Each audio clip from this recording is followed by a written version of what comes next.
To the aisle, and from Richmond is Democratic Senator Tim Kaine of Virginia. Welcome back to Meet the Press. And Senator, I'm going to start with this.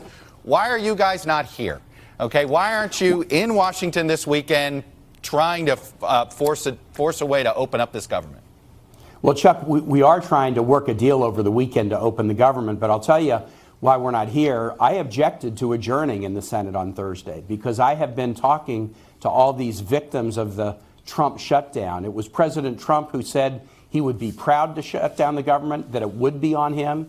He's done that, and people are hurting, worried about missing mortgage payments, having to reschedule medical appointments. So I objected to the adjournment on Thursday, which is very, very rare.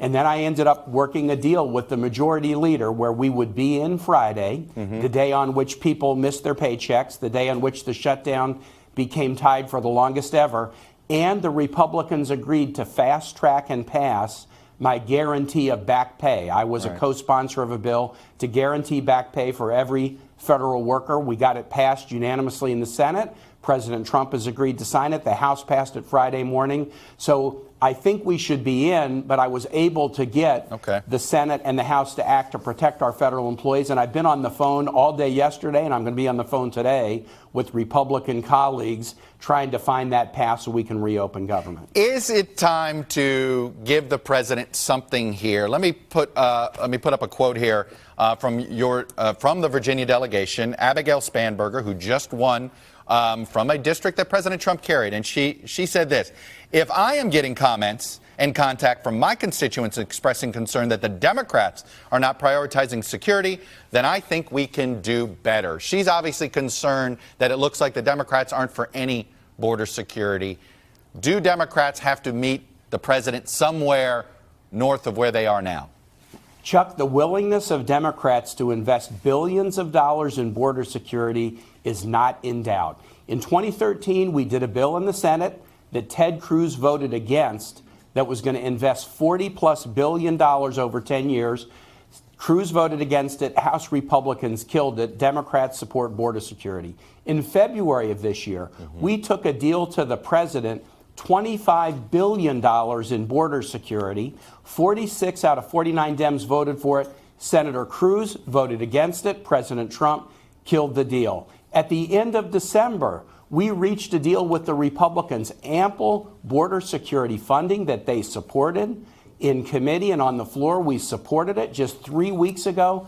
But when President Trump put out a tweet suggesting he didn't like it, now Republicans have fled for the hills. Democrats invest over and over and over again in border security. Just this week, Republicans, led by Lindsey Graham, tried to negotiate a deal of border security, and President Trump blew up the negotiations. This is a guy who has prayed for a shutdown. And get this, Chuck, who is he injuring? We've got 13,000 FBI agents, more than 10,000 Bureau of prison guards, air traffic controllers, Coast Guard folks who interdict drugs, all of them working without pay because of this president's shutdown, and yet he says he cares about national security when he's taking paychecks away from hardworking public safety professionals? It makes no sense. All that has to happen is the Republicans have to be willing to vote the way they did just 3 weeks ago, open up government, and then we'll dialogue about border security. It does sound like, though, you're willing to support some fencing, barriers, if they call it something else, if it reopens the government. I will say this. We first should reopen government. Why punish people who are applying for food stamps because the president is having a temper tantrum? Open government first. But Democrats have always been willing to invest in border security. Chuck, all we want to do is make sure that it's spent the right way. Drugs come in through ports of entry. Let's beef up ports of entry. The biggest group of undocumented people in the country come in on legal visas and overstay. If you build a 1,000,000-foot wall, it won't deal with that problem. What we don't want to do is waste taxpayer money on a vanity project that's ineffective that the president said Mexico would pay for, but spending massive amounts on border security to keep us safe. Dems do it over and over again, and it's been Republicans that have been blocking it. Senator, on the campaign trail in 2016, you spent the last 2 months regularly questioning the president, at that time, candidate Donald Trump's ties to Vladimir Putin, complimentary ways he talked about things. So you have those questions that you had as a candidate. Now you have this story in the New York Times that has the FBI worried that the president acted on Comey at the behest of the Russian government. What does that tell you where things are now? Does that mean that Democrats should be looking at actually beginning impeachment proceedings? Or is this something you think let the Mueller probe go first? How much more do you need to know?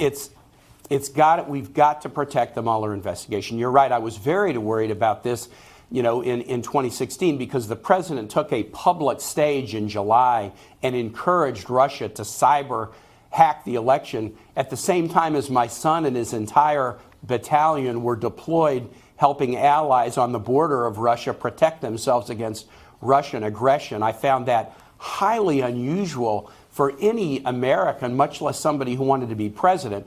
But now what we have is, nearly 100 documented instances of ties between the Trump campaign transition and administration with Russia, bizarre failure to be honest about meetings, and now this indication that President Trump has gone to unusual lengths to hide the content of discussions with Vladimir Putin. But the right answer is, as you suggest, it is to protect the Mueller investigation at all costs. Let it get to its end. Make sure that the results are made public. Are you at all concerned? Are you at all concerned, though, that the FBI looked like it overreacted in trying to investigate a sitting president this way? I mean, this is a pretty alarming investigation. That the sitting president was acting against the interests of the United States of America. Well, I flipped the question around, Chuck. I think it's less did the FBI overreact. I think the question is this. They had to have a very deep level of concern about this president to take this step. And that's, again, why we need to protect the Mueller investigation. And I think that's going to be a critical issue in the Judiciary Committee hearings about the Attorney General nominee. Will you guarantee to protect this investigation, and will you make sure that the American public and Congress get the results of it? Senator Tim Kaine, Democrat from Virginia. I have to let you go there. Thanks for coming on and sharing your views, sure. Absolutely. I appreciate it. Hey, NBC News fans, thanks for checking out our YouTube channel. Subscribe by clicking on that button down here, and then click on any of the videos over here to watch the latest interviews, show highlights, and digital exclusives. Thanks for watching.